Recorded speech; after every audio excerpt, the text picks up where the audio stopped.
खुलुमबाय रायजोफोर दिनै फुंबिलिनि खौरांफोरा जाबाय गिबि खौराङाव दङ गसाइगावनिफ्राय अल बिटिसि टेट क्वालिफाइ एसोसिएशननि मोनसे खौरांगिरि मेल लादों।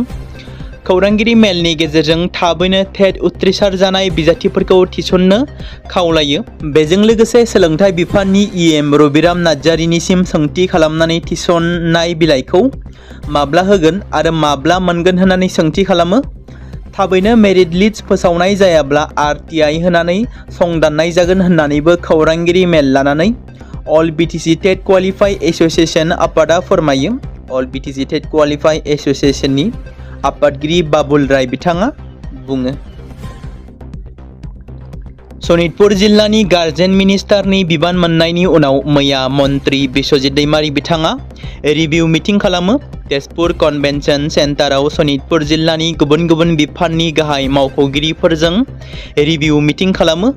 बे सावरायलायनायाव एमपि रन्जित दत्त, एमएलए पद्म हाजरिका, प्रिथिबिराज राभा, रितु बरन शर्मा, जिल्ला बेंगिरि आनन्द कुमार दास, एसपि बरुण पुरकायस्थजों लोगोसे गुबुन गुबुन मावख'गिरिफ्राबो बाहागो लादोंमोन। बे जथुम्मायाव जिल्लायाव सोलिबाय थानाय जौगाखांलु मावबिथांखिनि बायदिसिना सोरखारि बिथांखि, दैबानानि थाखाय थियारि आरो अर्कड सामलाय राहानि सोमोन्दैबो सावरायलायो होनना मिथिनो मोन्दों। थारैनो बिटिसिआव मा जानो थांगासिनो दं? बर'जों बर' नासयलायनाय, मुगैलायनाय, गाग्लोबलायनाय जाथायफोरा दासिमबो जोबनानै थाङाखै।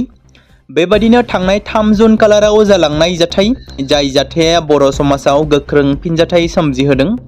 जाय जाथाया सोमजिदोंमोन बर'जों बर' बुलायनाय, हाथियारजों गावथारनो नागिरनायनि हुमखि आरो जाथायाव गाज्रियै गाग्लोबजानानै जोखोम जानांनाय, जेराव बिटिसिनि क'क्राझार सहराव इनायै मोनहासाद ब्रह्मखौ बुनायजों लोगोसे जिउ फोजोबनो हुमखि होदोंमोन। बेनि थाखायनो मोनहासाद ब्रह्मआ गियान बसुमतारी आरो बिनि हान्जानि हेंथायै पुलिस थानायाव एफआइआर होदोंमोन। बावैसो सिगां बे एफआइआरखौ बोखांना लाफिनबाय होनना मिथिनो मोननायबो जादोंमोन। मख'जाथावदि क'क्राझार बर' बातारमारि गामिनि थागिबि मोनहासाद ब्रह्मआ क'क्राझार पुलिस थानायाव एफआइआरखौ होदोंमोन, जेराव गावखौ मोनसे दोलोआ गाग्लोबदों, लांखारनो नाजादों, सिगिदों आरो हाथियारजों गाग्लोबनो नागिरदों होनना अजद होदोंमोन। बे बिथिंखौ लानानै क'क्राझार बर' बातारमारिनि थागिबि मोनहासाद ब्रह्मआ क'क्राझार पुलिस थानायाव गियान बसुमतारी आरो लोगोआव थाफानाय लाथाव बर' आरो माखासे लाइमोनफोरनि हेंथा केस होदोंमोन। बेरफारसेथिं गाग्लोबग्रा दायनिगिरिफोरा गावसोरनि दायखौ सिमान जानानै एफआइआरखौ बोखारफिनबाय। दाया गावसोरनिनो आरो बे जाथाया जौ लोंनायनि थाखायनो जादों होननाबो फोरमायथिदोंमोन। बे बिथिंखौ नोजोर बोनानै क'क्राझाराव 3 जुन खालाराव हराव खोमसिनि समाव मोनहासाद ब्रह्म मुंनि सेंग्रानि सायाव गाग्लोबनाय जाथायखौ लानानै रागा जोंनाय फोरमायथिदों। थांनाय सानखालि आरोबाव मोनसे खौरांगिरि मेल लानायनि गेजेरजों मोनहासाद ब्रह्म बिथाङा मख'नो गोनांदि मैया क'क्राझार नोगोरनि 3 नं वार्डनि बातारमारि ओनसोलनि रायजो राजाफोरा मोनसे खौरांगिरि मेल लानानै गोख्रों रागा जोंखांनाय फोरमायदों। अजद बादियै बिटिसिनि इएम प्रकाश बसुमतारीनि पिएसअ आरो बिथांजों लोब्बा थाग्रा सानैसो सुबुंनि दारै मोनहासाद ब्रह्मखौ सिलाइजों थुनानै फोथैनो नाजादोंमोन। बे जाथायनि आयदायाव थांनाय सानखालि गोनांथार मेल खुंनानै रायजो राजाफ्रा गाग्लोबग्रा दायनिगिरिफोरखौ थाबैनो खानायाव पुलिसा फेलें जादों एबा थाबैनो लोब्बा थानाय सुबुंफोरखौ खानो थाखाय दाबि खालामदों।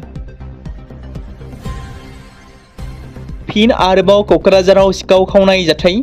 क'क्राझार सिआइटिनि फेकालिटि क्वार्टाराव सिखाव खावनाय जाथाय। क'क्राझारनि सेन्ट्रेल इन्स्टिटिउट अफ टेक्न'लजि सिआइटिनि फेकालिटि क्वार्टाराव सिखाव खावनाय जाथाया क्वार्टाराव थाग्रा फेकालिटि मेम्बारफोरनि गेजेराव जिंगा सिखांनाय सोमजिहोदों, जायनि जाहोनाव केम्पासनि रैखाथि आरो इनफ्रास्ट्राक्चार मेनेजमेन्टनि सायाव नोजोर लाखिनाय जादों। खौरां मोननाय बायदिब्ला सिनाय मोनै दुथांफोरा डक्टर अभिजित पादुन, डक्टर यासां अम्म आरो डक्टर उमेमनि थाग्रा खुलियाव हाबदोंमोन। मानोना बै समाव सिङाव थानाय सुबुंफोरा केम्पासनिफ्राय गोजानाव दंमोन।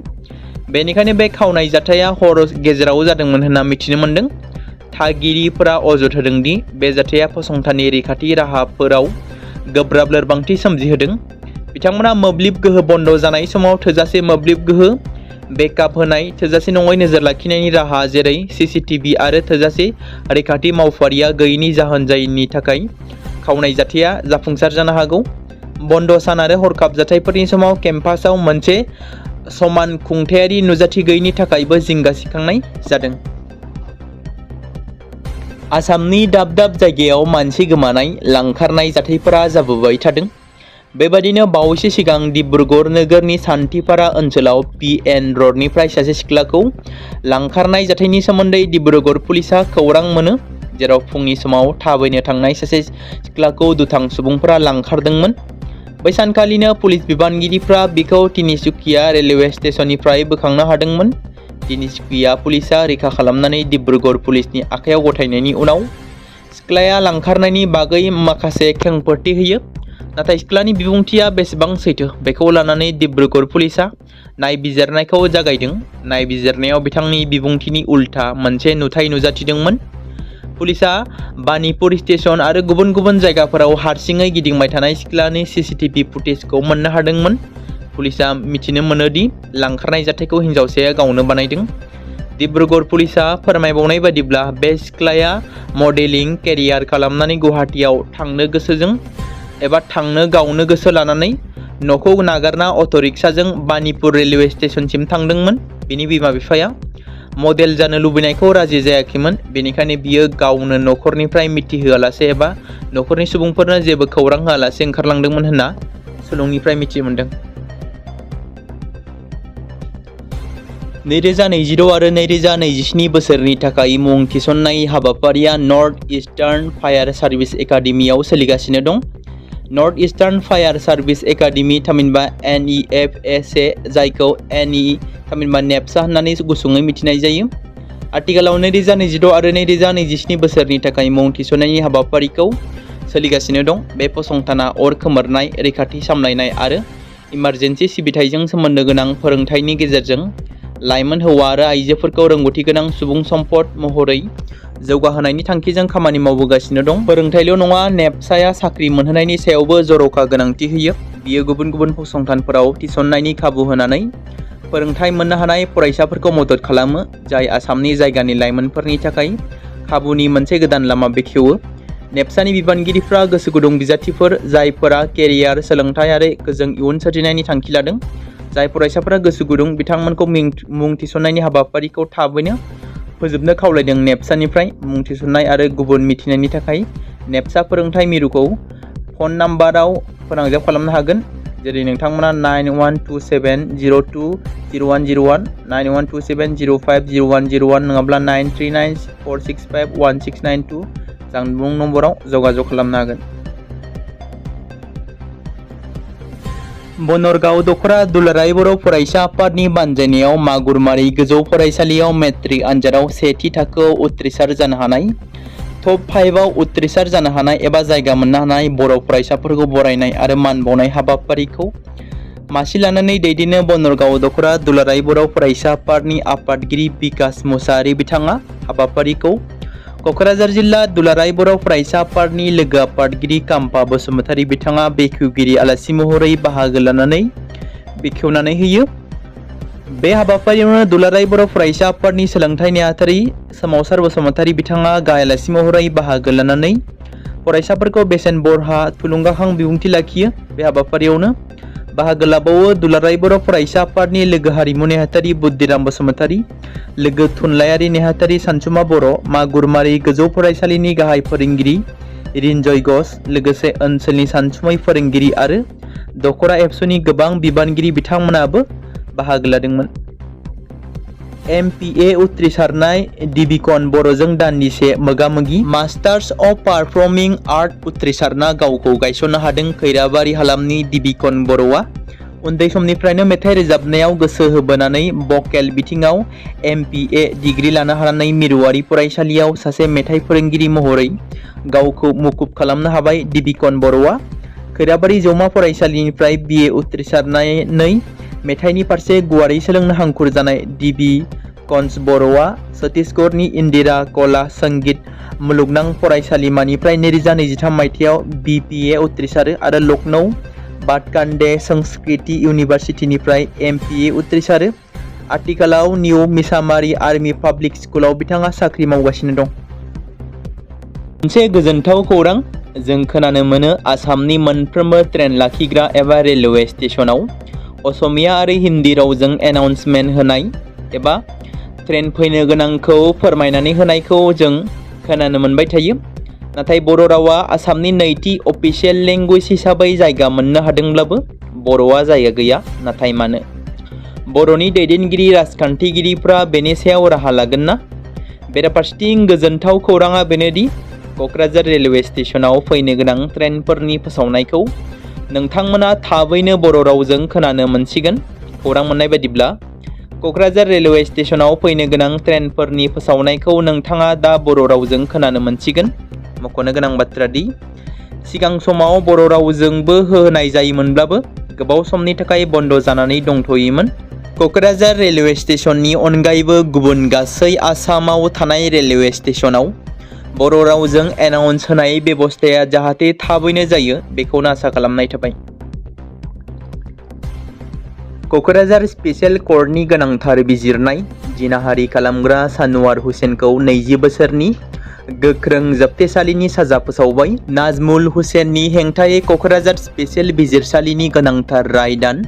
सासे उन्दै हिनजावसाखौ जिनाहारि खालामनाय नाजमुल हुसेनखौ पक्स' एक्टनि सिङाव 20 बोसोरनि गोख्रों जोबथेसालिनि साजा फोसावनायजों लोगोसे 50,000 रांनि जुरिमाना फोसावो। जुरिमाना गैयाजासे 6 दाननि थाखाय जोबथेसालिनि साजाबो फोसावो। धेमाजियाव दै फुंखा बिफाननि हेंथायै गोख्रों सोमावसारनाय। धेमाजियाव मंगलबारखालि एबा आसाम जातीयबादी युवा परिषद AJYCP आरो कृषक मुक्ति संग्राम समिति KMSSआ जथायै दै फुंखा वाटार रिसोर्सेस बिफाननि हेंथायै गोख्रों खुद्रिसारनाय दिन्थिफुंदों। गाय दैसानि आगसि सेराव माथावरि खोनाय खामानिखौ बिथा खालामनानै ओनसोलनि थागिबि रायजो राजाफ्रा गोजोननाय मोनैनि गोख्रों खुद्रिसारदों। सोमावसारगिरिफ्रा बुङो दि बिफानारि निबिदा गैयाजासे माखासे थिकादारफोरा राजखान्थियारि बोलोजों माथावरिखौ दखल खालामनानै लादों होनना फोरमायदों।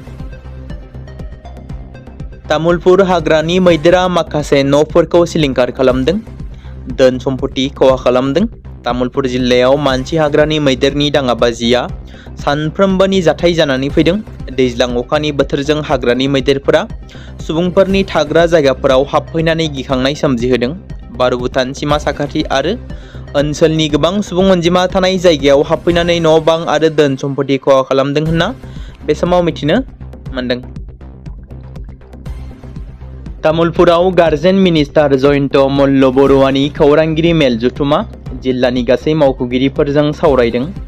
आसामनि केबिनेट मन्त्रि जयन्त मल्ल बरुवाया तामुलपुर जिल्लानि गार्जेन मिनिस्टार महरै बिबान आजावनायनि उनावनो जिल्लायाव नुजाथिफैदों आरो मैया मोनसे केबिनेट जथुम एबा मोनसे मेल जथुमा लायो।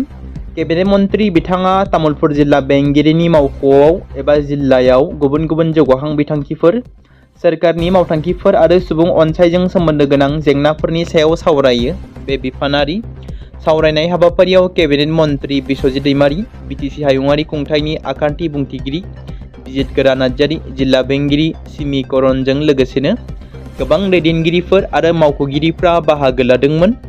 सावरायनाय समाव गुबुन गुबुन बिफानफोराव सोलिबाय थानाय प्रजेक्टफोरनि जौगानाय, पाब्लिक सार्भिस स्टेन्डार्डखौ फोसाबनाय आरो सोरखारनि स्किमफोरखौ मोजाङै मावफुंनो थाखाय गोनां राहाफोरखौ नायफामफिननाय जायो। लोगोसेनो जौगाथाय हाबाखौ बांसिन गोख्रों खालामनायावबो गोसो होनाय जादोंमोन।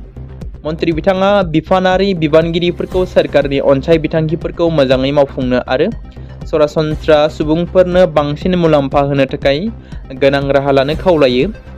आसामनि थागिबिफोरनि हानि मोनथायखौ लानानै धरना हाबाफारि लानाय जायो। आसामनि थागिबिफोरनि हानि मोनथायखौ बयनोबो होनांगौ। मरिगावआव बनसुआ गोदानै दाजानाय। थामहिनबा बनसु आरो गोदानै दाजानाय इउनाइटेड ट्राइबेल क'अर्डिनेशन फ्रन्ट अफ आसामनि मोनसे धरना हाबाफारि जालाङो। बुंनो थाङोब्ला फिन आरोबाव गासै ट्राइबेल माहारिखौ लानानै गोदान आफादनि जोनोम जाबाय, जेराव बे आफादा नङा हाथियार लाग्रा आफाद, बे आफादा नङा आलादा रायजो दाबिनायनि। थांनाय बावैसो सिगाङाव UTCFA मुंनि गोदान आफाद जोनोम होखांनायनि उनावनो खौरांगिरि मेलनि गेजेरजों गेबेङै फोरमायथिदोंमोन UTCFA, जेराव सिन्देश्वर, आमलिगड़, थामहिनबा मरिगावआव गासै ट्राइबेल हारिफोरखौ लानानै गोदानै United tribal coordination front of Assam UTCFA मुंनि गोदान आफादखौ जोनोम होदोंमोन। बन्स'नि आफादगिरि बनजित मनजिल बसुमतारी बिथांमोना बे आफादा गोजोन खौसेथि थार लामाजों दैदेननायखौ दिन्थियो। बे गोदान आफाद जोनोम होनाय हाबाफारियाव गोबां ट्राइबेल माहारिफोरनि आफादफोरा बाहागो लादोंमोन।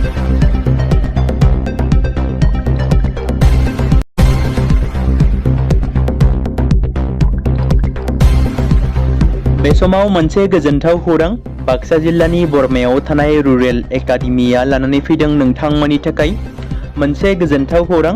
थांनाय SSLC आरो हायार सेकेन्डारिनि आनजादाव जाय फरायसा आरो फरायसुलिफोरा उथ्रिसारनो हायाखैमोन एबा फेल जादोंमोन, बेनि थाखाय रि-एग्जाम होफिननो गोसो गुदुं फरायसाफोरा थाबैनो बरमा सेकेन्ड गेटआव थानाय रुरेल एकाडेमियाव मुं थिसनफैनानै मेट्रिक आरो HS आनजादखौ होफिननो हागोन।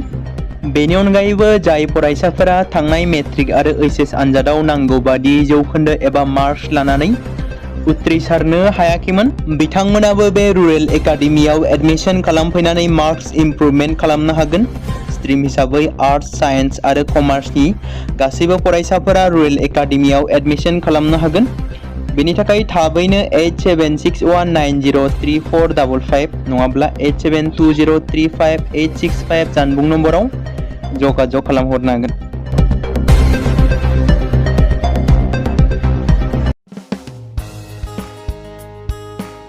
बे समाव मोनसे गोनां फोसावथाय बर' सावथुन नायनानै मोजां मोनग्रा गासै बर' रायजो राजाफोरनि गेजेराव लानानै फैदों मोनसे बर'नि OTT प्लेटफर्म गोनां, जाय प्लेटफर्मनि गेजेरजों नोंथांमोना बर'नि गोदान गोजाम सावथुनफोरखौ नुनो मोनगोन। थांनाय माखासे बोसोर सिगां बर'नि गेजेराव लानानै फैनाय निउबो एप बायदिनो फिन आरोबाव लानानै फैदों बर' रायजो राजाफोरनि थाखाय। बे बाथ्राखौ मख'नाया गोनांदि 2025 मायथाइनि जानुवारि दानाव ओंखारनाय आंगो स्ट्रिम मुंनि मोनसे OTT प्लेटफर्म गोनां निउबो एपनि गेजेरजों नोंथांमोना गोबांथार बर'नि सावथुनफोर जेरै ट्रेजेडि, रमान्टिक, एक्शन आरो कमेडिजों बुंफबनाय सावथुनफोरखौ नुनो मोनगोन। जेरै सनानि नखर, थांखि गैयै समाज, अनसुला आफा, हिर', बिमा बायदि बाजै, अर, थैसाम, वान्टेड, संदान आरो रं नाम्बार बायदि सावथुनफोरा मख'जाथाव। बेफोर सावथुनफोरखौ नायनो थाखाय नोंथांमोना गिबियावनो आंगो स्ट्रिम एपखौ गावनि मबाइलाव थानाय प्ले स्ट'रनिफ्राय डाउनल'ड खालामनानै लोगोसे इनस्टल खालामनानै गावनि मबाइल नाम्बारजों लगइन खालामनानै लाग्रोनांगोन। बेनि उनाव नोंथांमोना गोबांथार नुनो मोनै सावथुनफोरखौ गुगोल पे, फन पे आरो पेटिएमजों रं नाम्बार सावथुनखौ नायनो थाखाय 60 रां आरो संदान सावथुनखौ नायनो थाखाय 80 रां, वान्टेड सावथुनखौ नायनो थाखाय 60 रां, थैसाम सावथुनखौ नायनो थाखाय 60 रां, बेबायदिनो गोबांथार नुनो मोनै सावथुनफोरखौ नायनो थाखाय सुबिदा खालामनानै होदों आंगो स्ट्रिम प्लेटफर्मा। फिन नोंथांमोननि गेजेराव फोरमायबावनो लादों बर' सावथुन नायनानै मोजां मोनग्रा गासै बर' रायजो राजाफोरनि गेजेराव लानानै फैदों मोनसे बर'नि OTT प्लेटफर्म गोनां, जाय प्लेटफर्मनि गेजेरजों नोंथांमोना बर'नि नुनो मोनै सावथुनफोर जेराव गोदान गोजाम सावथुनफोरखौ नुनो मोनगोन। बे बाथ्राखौ मख'नाया गोनांदि 2025 मायथाइनि जानुवारि दानाव दिहुनजानाय आंगो स्ट्रिम मुंनि मोनसे OTT प्लेटफर्म गोनां एपनि गेजेरजों नोंथांमोना गोबांथार बर'नि ट्रेजेडि, रमान्टिक, एक्शन आरो कमेडिजों बुंफबनाय सावथुनफोरखौ नुनो मोनगोन। जेरै रं नाम्बार, संदान, वान्टेड, थैसाम, अर, बिमा बायदि बाजै, हिर', अनसुला आफा, थांखि गैयै समाज, सनानि नखर बायदि बायदि सावथुनफ्रा मख'जाथाव। बेफोर सावथुनफोरखौ नायनो थाखाय नोंथांमोना गिबियावनो आंगो स्ट्रिम एपखौ गावनि मबाइलाव थाखानाय प्ले स्ट'रनिफ्राय इनस्टल खालामनानै गावनि मबाइल नाम्बारजों लगइन खालामखांनायनि उनाव नोंथांमोना गोबांथार नुनो मोनै सावथुनफोरखौ गुगोल पे, फन पे आरो पेटिएमजों रं नाम्बार सावथुनखौ नायनो थाखाय 60 रां, संदान सावथुनखौ नायनो थाखाय 80 रां, वान्टेड सावथुनखौ नायनो थाखाय 60 रां, थैसाम सावथुनखौ नायनो थाखाय 60 रां, बेफोरबायदिनो अर सावथुनखौ नायनो थाखाय 60 रां पे खालामनांगोन। बेबायदिनो गोबांथार नुनो मोनै बर' सावथुनफोरखौ नायनो थाखाय सुबिदा खालामनानै होदों आंगो स्ट्रिम प्लेटफर्मा। बे समाव मोनसे गोजोनथाव खौरां BTC हालामनि रायजो राजाफोरनि थाखाय मोनसे गोनां फोसावथाय। क'क्राझार जिल्लानि सिङाव थानाय बड'लेण्ड एकाडेमि सिनियर सेकेन्डारि स्कुला लानानै फैदों गोजोनथाव खौरां। बड'लेण्ड एकाडेमि सिनियर सेकेन्डारि स्कुला 2026 आरो 2027 सोलोंथाइ बोसोरनि थाखाय लानानै फैदों नार्सारिनिफ्राय लानानै थाखो 9 सिम फरायसा आरो फरायसुलिफोरनि गुन गोनां सोलोंथाइनि थाखाय खम बेसेनावनो गोदानै मुं थिसननायनि खाबुखौ होगासिनो दं। मख'जाथावदि क'क्राझार जिल्लानि हल्टुगाव आउटपस्टआव थानाय क'क्राझार तिनिआलिनि बड'लेण्ड एकाडेमि सेनियर सेकेन्डारि स्कुला गुन गोनां सोलोंथाइ होनायजों लोगोसे थाखो 9 नि थाखाय इलेक्टिभ साबजेक्ट महरै मेथामेटिक्स, जिअ'ग्राफि, हिन्दी, हिस्टरि बायदि आयदाखौ लानो हागोन। मोजां सोलोंथाइ लानायनि अनगायैबो बड'लेण्ड एकाडेमि सेनियर सेकेन्डारि स्कुलाव उफ्रा सोलोंथाइ हिसाबै environment field study, English speaking course बायदिखौ लाफानानै सोलोंथाइ लानो हागोन। बेनि अनगायैबो गोजान लामा हान्थिनानै फरायग्रा फरायसा फरायसुलिफोरनि थाखाय आलादायै मोजां हस्टेलाव थानानै फरायनो हानायनि खाबुफोर होनाय जादों। बेनि थाखाय नोंथांमोना आबुङै मिथिबावनो थाखाय एबा थोंजोङै फोनांजाब खालामहर 9101 488 399 जानबुं नम्बराव।